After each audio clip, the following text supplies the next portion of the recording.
Hi everyone, welcome to my YouTube channel. मैं हूं Malya Rastogi and मेरे चैनल का नाम भी है माल्या रस्तोगी। तो प्लीज़ सब्सक्राइब कर लीजिएगा इस चैनल को एंड लाइक कमेंट शेयर और करना बिल्कुल भी मत भूलिएगा। आज के वीडियो में हम जितने भी इम्पोर्टेंट एमसीक्यूज हैं जो आपके टर्म 1 एग्जामिनेशन के लिए सुपर इम्पोर्टेंट है फॉर सीबीएसई क्लास 10 वो करने वाले हैं। राइटिंग स्किल्स के ऊपर रहेगा, 5 मार्क का आता है ये हमारे एग्जाम में। तो आज हम ज़्यादा से ज़्यादा इसकी प्रैक्टिस करेंगे ताकि आप अपने एग्जाम के लिए फुल ऑन रेडी हैं। तो एमसीक्यूज को करने से पहले एवरीवन सब्सक्राइब का बटन प्लीज हिट कर दो एंड मैं रोज आपके लिए इंपॉर्टेंट वीडियोस ऐसे ही लाती रहूंगी, तो प्लीज अपने फ्रेंड्स के साथ शेयर करना मत भूलना। तो जल्दी से क्वेश्चंस को करना हम लोग शुरू करते हैं एवरीवन। सबसे पहला क्वेश्चन है, answer any 5 out of 6 questions given with reference to the context below. ठीक है, हमें सारे नहीं करने हैं, हमें कोई 5 करने हैं एवरीवन। ये चीज जरूर ध्यान से पढ़ करके आप क्वेश्चन को ऑप्ट करिएगा, जिसमें आप श्योर हो वही करिएगा। ये हमारा सैम्पल पेपर का दिया हुआ क्वेश्चन है बाय द वे।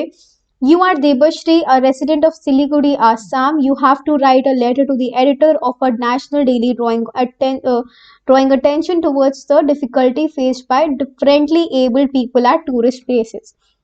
तो बेसिकली आपको ये लेटर टू द एडिटर है एवरीवन। आपको यहाँ पे सीधा सीधा अटेंशन ड्रॉ करना है on the difficulty faced by differently abled people. तो टूरिस्ट प्लेसेस पे ये आपका बेसिकली सब्जेक्ट रहने वाला है इधर पे। तो आपको यहाँ पे ऑप्शंस को चूज करना है एवरीवन। पहला क्वेश्चन है कि Devshree should select for this letter newspaper का नाम, attach proof of a newspaper subscription, Devshree's address, formal tone and expected date of the letters received. तो एवरीवन किसी भी फॉर्मल लेटर की जब हम लोग बात करते हैं तो यहाँ पे हमें बिल्कुल भी ये सब्सक्रिप्शन वगैरह अटैच करने की ज़रूरत नहीं रहती है। सब्सक्रिप्शन मतलब कि हम वो न्यूज़पेपर पढ़ते हैं और ये सब अटैच करने की ज़रूरत नहीं होती है। न्यूज़पेपर का नेम हमें ऑब्वियसली लिखना पड़ता है, जो भी दिया होता है, टाइम्स ऑफ इंडिया या फिर कुछ भी दिया होता है क्वेश्चन में, so we need to mention that ताकि उसके राइट एड्रेस पे पहुंचेगा। देवश्री का एड्रेस तो बिल्कुल रहेगा क्योंकि सेंडर्स एड्रेस रिसीवर्स एड्रेस दोनों ही बहुत इंपॉर्टेंट रहते हैं। फॉर्मल टोन भी बिल्कुल रहेगा एवरीवन, क्यों? क्योंकि एक फॉर्मल लेटर है। Expected date of the letters received, हमें इसकी भी कोई ज़रूरत नहीं है। ऑप्शन में आप देखो आपको क्या फर्स्ट, थर्ड और फोर्थ किसी ऑप्शन में दिख रहा है एवरीवन? जी हाँ, ये हमें बिल्कुल दिख रहा है एवरीवन। अगर आप लोग ध्यान से देखोगे तो डी वाले ऑप्शन में 1, 3 और 4 दिया हुआ है। That is the right answer everyone. तो आप उसको चूज कर लो, this is the right one. तो इस तरीके से एलिमिनेशन प्रोसेस के थ्रू आप लोग 1 मिनट के अंदर आंसर निकाल सकते हो। नेक्स्ट है select the appropriate subject for the letter. अब आपको इस बात का ध्यान रखना है, सब्जेक्ट को लेंदी बिल्कुल भी नहीं करना है। सब्जेक्ट में मेनली आपको ये बात करनी है कि लेटर किस बारे में है, ठीक है? तो 1 लाइनर होता है, ये बहुत लंबा आपको करना ही नहीं है।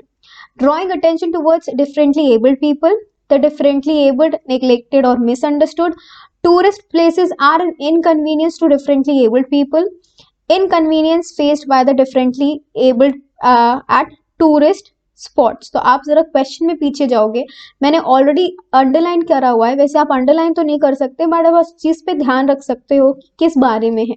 Difficulty faced by differently abled people at tourist places.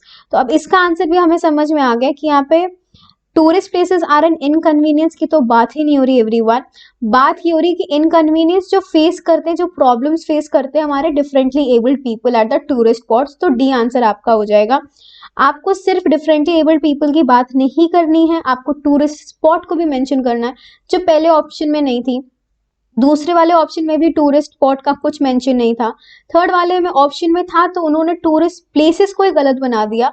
वो इनकन्वीनियंस नहीं है एवरीवन, वहां पे जा करके जो प्रॉब्लम्स होती है उनके बारे में बात हो रही है। नेक्स्ट क्वेश्चन एवरीवन है हमारा 27th क्वेश्चन इसी का ही। Which option should Devshree select to elaborate on the difficulties faced by the differently abled people? Alright, absence of ramps for wheelchairs, unclean toilets, high ticket prices, unsuitable visiting timings, tourist guides trained in a sign language, lack of braille script. Braille script everyone आपको पता होगा, जो blind लोग होते हैं उनके लिए script होती है, उसको जो टच करके फील करके वो पढ़ते हैं। Absence of ramps for wheelchairs, tourist guides untrained in sign language, lack of braille tourist pamphlets, unclean toilets, high ticket prices, unsuitable visiting hours. अब आपको बात करनी है यहाँ पे डिफरेंटली एबल्ड पीपल की, तो डी ऑप्शन अगर आप देखो, unclean toilet, high ticket prices, unsuitable visiting timings, इससे कुछ भी ऐसा आपको नहीं लग रहा है कि हाँ इनसे उनको प्रॉब्लम होगी। Again unclean toilet, high ticket prices, इसका कोई लेना देना नहीं है। इन दो में आपको प्रॉपर चीजें दिख रही हैं कि हाँ वहाँ पे रैंप नहीं है, वहाँ पे साइन लैंग्वेज नहीं है, तो यस। अब आप इन दोनों में भी देखोगे एवरीवन, तो ब्रेल वाली पॉइंट तो बिल्कुल ठीक है, टू साइन लैंग्वेज वाली बात भी बिल्कुल ठीक है, यस। तो ये दोनों पॉइंट्स भी सही है। अब यहाँ का तीसरा पॉइंट दोनों का अगर आप देखो, unsuitable visiting timings, absence off ramp. Of course ramp वाली बात ज्यादा अच्छी है कि जो व्हीलचेयर से आते हैं उनके लिए रैंप नहीं है, क्योंकि इसके तीनों पॉइंट सही है एवरीवन, इसलिए we will go with the C option. तो इस तरीके से आप एलिमिनेट करो। कॉमन सेंस हमें सिर्फ लगाना है अपना कि अगर हम डिफरेंटली एबल्ड पीपल की बात करें तो उनको क्या चीज चाहिए होगा। देन इसका नेक्स्ट क्वेश्चन है everyone, Devshree share some suggestion in her letter to address the issue. Suggestion भी आपको देना बहुत जरूरी होता है एवरीवन, क्योंकि आप रेजोल्यूशन भी प्रेजेंट कर रहे हो, ताकि जो लेटर जो एडिटर है ना वो बेसिकली आपकी बात आगे पहुंचाए। ऑलराइट, वो नहीं सोल्यूशन देते, आपको देना होता है। Select the option that helps her complete these suggestions appropriately. In my opinion the media can play a pivotal यानी बहुत important role in transforming people's dash, also dash against negligence यानी कि जो हम लोग देखभाल नहीं करते, ध्यान नहीं देते हैं, to the needs of the differently abled at the tourist.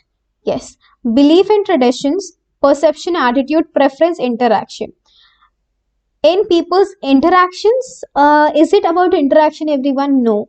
Is it about preference? No.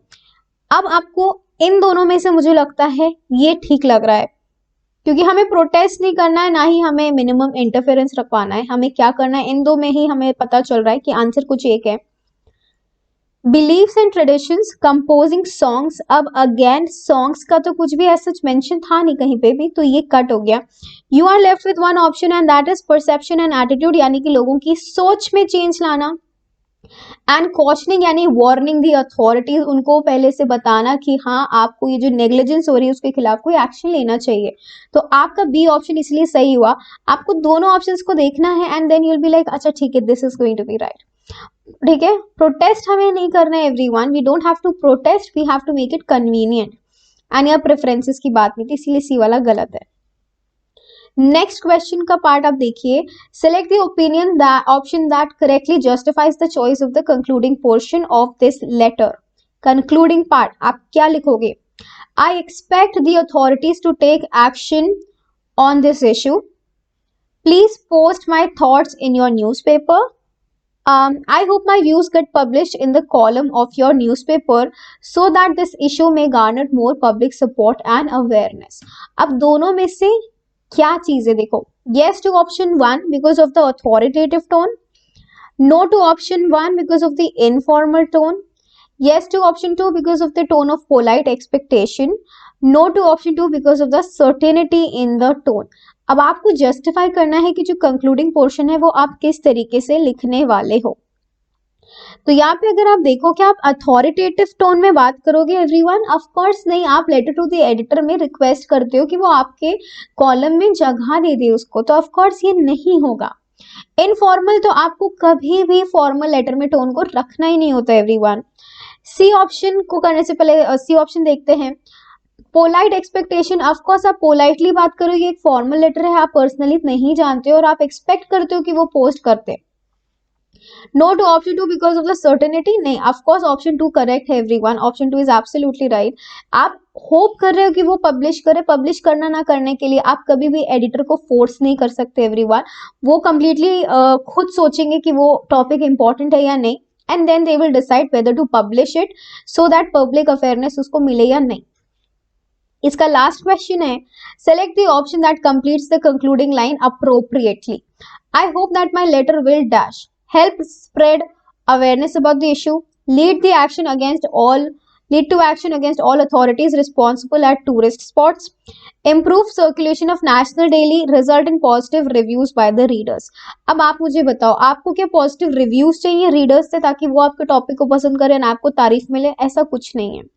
आपको न्यूज जो आपका न्यूज़पेपर है उसकी क्या आपको बिक्री बढ़ानी है? ऑफ कोर्स ये भी बिल्कुल भी नहीं करना है। आपको क्या करना है, एक्शन लेना है क्या अथॉरिटीज के खिलाफ? ऐसा कुछ नहीं है एवरीवन, आपको उनको रिस्पॉन्सिबल बनाना है, ना कि उनके खिलाफ एक्शन लेना है। ऑफ कोर्स आपको अवेयरनेस स्प्रेड करनी है ताकि लोगों को पता चले एंड वो खुद एक्शन ले लें अथॉरिटीज के साथ मिल करके। तो आपको अथॉरिटीज के खिलाफ कुछ भी नहीं करना है, ऐसा कुछ भी इस लेटर के जो रेफरेंस हमें दिया उसमें कहीं मेंशन नहीं था। तो ये था हमारा पहला लेटर एवरीवन। दूसरा वाला करते हैं, answer any 5 of the 6 question. तो आपको एक चीज का तो श्योरिटी है कि सारे क्वेश्चन आंसर करने नहीं है, 5 ही कोई करने हैं, तो वो आप डिसाइड कर लेना, जिसमें श्योर ना वो छोड़ देना। You are Roma, you have to write a letter to the editor of national times. देखो न्यूज़पेपर का नाम मेंशन्ड है, ठीक। About the need to make students and teachers aware of the attitude they should adopt towards challenged children in their mids. Mids का मतलब है उनके चारों ओर, उनके जो बीचों बीच जो बच्चे हैं, जो थोड़े चैलेंज्ड बच्चे हैं, उनके प्रति जो एटीट्यूड है उसको कैसा चेंज करने का जरूरत है, उसके बारे में अवेयर करने का जरूरत है हमको। तो choose an appropriate subject everyone. तो आपकी क्या क्या चीजें आनी चाहिए, एटीट्यूड की बात होनी चाहिए और चैलेंज जो बच्चे उनके बारे में बात होना चाहिए। Awareness of behaviour against students, ऐसा अगेंस्ट वाली बात आप कहीं पे भी ऊपर देखो नहीं है। Awareness of educating challenged students, awareness of behaviour towards challenge students, awareness of behaviour towards school authorities. School authorities का भी कुछ मेंशन नहीं है। अब कंफ्यूजन बैठता है यहाँ पे बी और सी ऑप्शन में। अब आप जरा सोचो बी और सी में ज्यादा सही कौन सा ऑप्शन लग रहा है। Take your time, think about it. Yes, it is awareness of educating challenge students. नहीं एवरीवन, हमें उनको एजुकेट नहीं करना है, उनके प्रति लोगों का जो बिहेवियर है, जो एटीट्यूड है, उसके प्रति लोगों को करना है। तो it is the awareness of behaviour towards the challenge students. उन्हें एजुकेट नहीं करना है, उनको लेकर के बाकी लोगों को एजुकेट करना है। तो only this option is right. All right, क्योंकि यहाँ पे आप देखो बहुत ही क्लियरली टुवर्ड्स लिखा है, ना कि उनको एजुकेट करना। Select the option with relevant aspect that Roma should select for this letter. Attached proof of her identity, name of the newspaper, formal tone, detailed description of the problem या फिर रोमा's address। अब रोमा's address हमें लिखना चाहिए या नहीं लिखना चाहिए एवरीवन? पीछे जाके अब जब हम लोग देखते हैं तो यहाँ स्कूल की बात हो रही है, तो रोमा को अपना एड्रेस देना चाहिए या नहीं देना चाहिए? यस, ऑफ कोर्स देना चाहिए, राइट। अब बिना सेंडर्स एड्रेस के तो बनेगा नहीं। वो एड्रेस हो सकता है रोमा अपने स्कूल का दे या हो सकता है वो घर का दे, लेकिन एड्रेस तो देना ही पड़ेगा एवरीवन, ताकि उनसे कॉन्टैक्ट बैक किया जा सके। तो फिफ्थ ऑप्शन तो बिल्कुल सही है। तो आप अगर फर्स्ट और ए और डी को देखोगे तो ये तो कट गए सीधे सीधे, ठीक है। Then everyone, name of the newspaper is a very but obvious thing. क्या हमें ये लिखना चाहिए या नहीं लिखना चाहिए, आप मुझे बताओ। Of course we have to write the name of the newspaper. So what are you left with everyone? And formal tone is super super important. तो 2, 3 और 5 हमारे बिल्कुल सही है everyone. Detail description of the problem आपको उसमें letter के अंदर होगा एवरीवन, वो लेटर के बाहर तो आपको अटैच करना नहीं है, वो लेटर के अंदर ऑलरेडी आप मेंशन करोगे। That is a but obvious thing. So answer over here will be the B1 everyone. 2, 3 and 5 आप लोग name of the newspaper, formal tone और रोमा's एड्रेस बिल्कुल लिखोगे फॉर दिस लेटर, क्योंकि डिटेल डिस्क्रिप्शन तो आप बॉडी में लिखोगे, बाहर पे नहीं लिखोगे, इसलिए ये सारी चीजें कट हो गई हैं। एंड उसको अपना आइडेंटिटी का प्रूफ वगैरह अटैच करने की कोई जरूरत नहीं है। To whom should Roma address the letter? It is very very easy. Editor, manager, supplier या reader? क्वेश्चन में साफ साफ लिखा है write a letter to the editor. तो सिंपल सा आंसर हो गया editor of the newspaper. No if no but. Select the option to help Roma write the introductory part of the letter. Through the dash, I would like to bring to notice of the school authorities regarding the attitudes of school children when dash. Okay. Column of your condemned newspaper everyone, ये आपको line पता होनी चाहिए। It's always columns of your esteemed newspaper, ठीक है।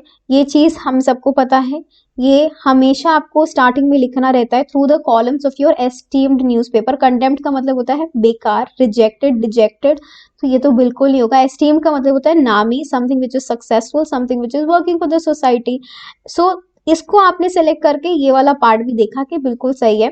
Interacting with challenged children, यहाँ पे challenge children की बात नहीं थी ना, यहाँ पे बात थी, इन दोनों में बात थी। पब्लिकेशन ऑफ योर न्यूज़पेपर नहीं लिखा जाता एवरीवन, ये हमेशा आप याद रखिए। This is the proper line for this. Which of the following points about Roma include in this letter? The challenged students are lacking in only one or two motor or sensory skills. The challenged students should not be sent to regular schools. We should help challenged students to integrate into school surrounding completely. Everyone should strive to integrate challenged students into the mainstream classroom activities. Teachers need to be sometimes neglectful of the challenged students. Special words, neglectful यानी ध्यान नहीं देना. Option पढ़ते ही आपको एक तो समझ आ गया, निग्लेक्टफुल वाली बात तो बिल्कुल ही गलत है. Absolutely wrong. Should they be neglectful, उनको ध्यान नहीं देना चाहिए. ऑप्शन नंबर 5 आप देखो किस किस क्वेश्चन में दिख रहा है. इसको काटा, इसको काटा, इसको काटा, you're left with 1 3 4. Cross check करते हैं. फर्स्ट वाले में कहा है the challenge students are lacking in only 1 और 2 सेंसरी. चलो इसको मान लेते हैं. देन ये बात कहेंगी क्या वो कि उनको रेगुलर स्कूल में नहीं भेजना चाहिए? Of course she will not say this. We should help challenge students, बिल्कुल हमें हेल्प करनी चाहिए. Everyone should strive to integrate them. Integrate का मतलब है उनके साथ जेलअप हो, उनके लिए एक ऐसा एनवायरनमेंट बनाए जहां वो पढ़ सके. तो हाँ everyone, we can definitely go forward with this option and the answer for this will be definitely C. Yes, 1 3 and 4 आपने एलिमिनेशन के प्रोसेस से बहुत ही इजीली आंसर पता कर लिया इधर पे भी. How should Roma conclude the letter? Choose the most appropriate option from the following. I hope you will pay attention to it and publish it in your newspaper. I hope you will spread awareness amongst the teachers all over India. I hope you will contribute for the betterment of challenged students. I hope you will take strict action against school authorities. अब फिर से वही बात है, school authorities के खिलाफ तो उन्होंने बात कही नहीं, तो डी ऑप्शन तो तुरंत कट जाएगा, पढ़ते ही कट गया. ठीक है, आप उनसे ये कहोगे कि वो बेटरमेंट में कंट्रीब्यूट करें, आप उनसे ये कहोगे कि टीचर्स के बीच में अवेयरनेस करें. देखो न्यूज़पेपर वालों का मेन काम क्या होता है, इसके बीच में हमें डिफरेंस समझना होता है. लेटर टू द एडिटर और लेटर टू द कंप्लेंट में फर्क ये है everyone. Letter to the editor जब भी आप लिख रहे होते हो ना एवरीवन, तो एडिटर के पास कोई और ऑप्शन या फिर कोई और तरीका नहीं होता है, सिर्फ पब्लिश कर सकता है, वो इस बात को सामने ला सकता है लोगों की, दैट इज इट. वही लेटर ऑफ कंप्लेंट में आप जिस अथॉरिटी को लिखते हो वही एक्शंस ले सकते हैं.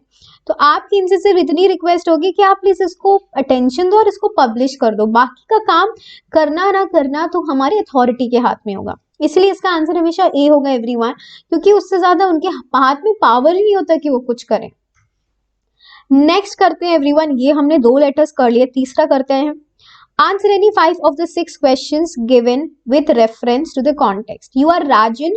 Recently you bought a new smartphone, but the phone developed a fault. Write a complaint letter. अभी तक हमने 2 लेटर्स ऐसे कर लिए हैं जिसमें हमने लेटर टू द एडिटर लिखा है, फाइनली कंप्लेंट लेटर आया है एवरीवन.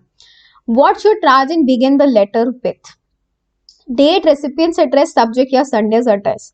फॉर्मल लेटर में हमें ये बहुत ही क्लियरली पता होता है एवरीवन कि सबसे पहली चीज जो आप लेटर में लिखते हैं वो क्या होता है. What is the right order everyone? It is always the sender's address. हमेशा सेंडर्स एड्रेस होता है, फिर आप डेट लिखते हो, फिर आप रिसीवर्स एड्रेस लिखते हो, फिर आप सब्जेक्ट लिखते हो, फिर आप सैल्यूटेशन लिखते हो, फिर आप पूरा अपना लेटर शुरू कर देते हो बॉडी के साथ, जो पूरा अपना introduction, body, conclusion. Select the appropriate subject. Fault in new smartphone, late delivery, complaint against customer service, replacement of old smartphone. Question ध्यान से पढ़ो एवरीवन. आपने नया फोन खरीदा और उसमें दिक्कत हो गई है, यानी कि डिलीवरी वाली बात तो कट गई, कंप्लेंट सर्विस वाली तो बात कट गई, रिप्लेसमेंट वाली बात भी कट गई क्योंकि नया स्मार्टफोन की बात थी. सीधा सा आंसर था ये.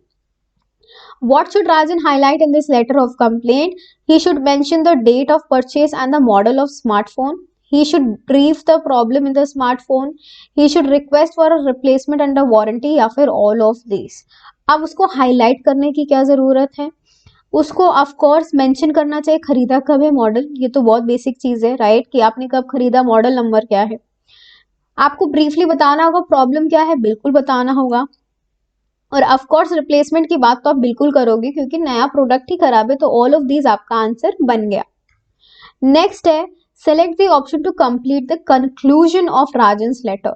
I expect you to dash within a week, otherwise I would be forced to dash. Ship me a brand new smartphone. Ship me a refurbished यानी कि second hand phone भेजो मेरे को. Ship me a brand new smartphone. Ship me a refurbished. Refurbished वाला option तो बिल्कुल ही खराब है क्योंकि आप क्यों सेकेंड हैंड फोन मांगोगे, आप रिप्लेसमेंट मांगोगे राइट. सीक लीगल एडवाइस या फिर रीपे द अमाउंट। अब आप दोनों में से आपको क्या लगता है everyone? Otherwise I would be force to seek legal advice या फिर रीपे द अमाउंट। आप क्यों फोर्स होगे? I would be force to repay the amount. आप क्यों पैसे वापस करोगे? पैसे कौन वापस करेगा? वो लोग वापस करेंगे, राइट, जिन्होंने आपके साथ गलत किया। तो ये तो हो ही नहीं सकता इस ऑप्शन की वजह से। So you are left with option number A. या तो आप लीगल एडवाइस लोगे एंड उनके खिलाफ कोई एक्शन लोगे अगर वो कोई भी काम नहीं करते। Rajan should end the letter with your true friend, yours sincerely, or see you soon या all the best। अगेन वही बात है, आपके दोस्त को आप नहीं लिख रहे, ये लेटर ऑफ कंप्लेंट है। Your true friend is absolutely wrong. See you soon, आप उनसे मिलने नहीं जा रहे। ऑल द बेस्ट, कोई एग्जाम तो चल नहीं रहा है। तो your sincerely. What tone should Rajan follow when writing this letter? Can aggressive का मतलब है बिल्कुल मारधाड़ के मूड में हो। कोई लेटर भी फॉर्मल हम ऐसा लिखते हैं कभी नहीं। कर्टियस यानी पोलाइट, पोलाइट में लिखना चाहिए या नहीं। इंसल्टिंग यानी बिल्कुल बेइज्जती करने पे लग जाओ, ये भी गलत है। अथॉरिटेटिव यानी कि जैसे कि अरे मेरे पास, मैं अगर आपकी कंपनी बर्बाद कर दूंगा, वैसा कुछ। तो आप मुझे बताओ एवरीवन, कभी भी हम लोग ऐसे बात करते हैं क्या किसी से? कभी नहीं करते। We have to be very formal, we have to be very courteous, we have to be very polite when we are talking about this. अच्छा, ये क्वेश्चन पेपर मेरे को एक स्टूडेंट ने भेजा था एवरीवन, इसका आंसर फटाक से कर लेते हैं, ये लास्ट रहेगा, हमने 4 प्रैक्टिस करने हैं आज। एंड आई होप आपको ये वीडियो एंजॉयबल लग रहा होगा everyone. Please like share subscribe करना मत भूलना अपने चैनल को। Yes, a formal letter is one written in a formal and ceremonious language and follows a certain stipulated format. Such letters are written for official purpose to authorities, dignitaries, colleagues, seniors, etc., and not to personal contacts, friends or family. A number of conventions must be adhered to while drafting formal letters. You will write your name and address in the dash of the letter, bottom left, top left, right corner, top left corner या centre. Everyone, हमेशा आप अपना नाम और address किधर लिखते हो? Page आपका ये है, this is the page, you always write it over here, right everyone. हमेशा आप क्या लिखोगे? Top left corner. इस क्वेश्चन को लेके मेरे को बहुत डाउट था everyone, so please put the answer of this whatever you feel so in the chat box everyone, because I am also very confused and I would love to hear the answer from you. Which of these would you avoid using in a letter? I will not tell you what I feel, वरना सब वही पे उसी पे agree करोगे। तो please confirm it once and put it in the chat box so that if it comes in the exam you are fully prepared. 27th question है, what will you write on top of the letter on the left side? अभी हमने बात करी थी, सबसे पहली चीज आप लोग क्या लिखते हैं? सैल्यूटेशन, सब्जेक्ट, सेंडर्स एड्रेस या subscription, it's always the sender's address. Where should you write the date in your letter? Again very easy question, very easy thing। हमेशा सेंडर्स एड्रेस और रिसीवर्स एड्रेस के बीच में हमारी डेट होती है everyone. तो देखो ऑप्शन में कुछ दिख रहा है, सैल्यूटेशन के नीचे नहीं, रेसिपिएंट के एड्रेस के नीचे, above your address, above the recipient address, recipient यानी receiver, absolutely right। Suppose you are writing your letter on a computer, how should you align your text? Justified, right, center, left, everyone, अभी हमने ऊपर पढ़ा, it's always left। Which of the following you will not need in a formal letter? Using correct sentences, checking spellings, using paragraphs or using pictures। Common sense का question everyone। Correct sentence बिल्कुल हमें लिखना है, grammatical errors क्यों करेंगे? Spellings भी हमें check करनी है, पैराग्राफ्स भी हमें लगाने हैं। हमें पिक्चर्स बिल्कुल नहीं लगानी, क्योंकि हम पिक्चर्स क्यों लगाएंगे? तो of course D will become the answer for this, that yes we don't need pictures. This was it for today everyone, hopefully you will find this video super helpful. Please like share subscribe करना मत भूलना, और भी ऐसी बहुत सारी videos आने वाली हैं आपके एग्जाम से पहले, तो प्लीज अपने फ्रेंड्स के साथ इस वीडियो को शेयर करो ताकि मेरे को भी एनर्जी और एनकरेजमेंट मिले कि ऐसे वीडियोस आए। तो नाम है माल्या रस्तोगी।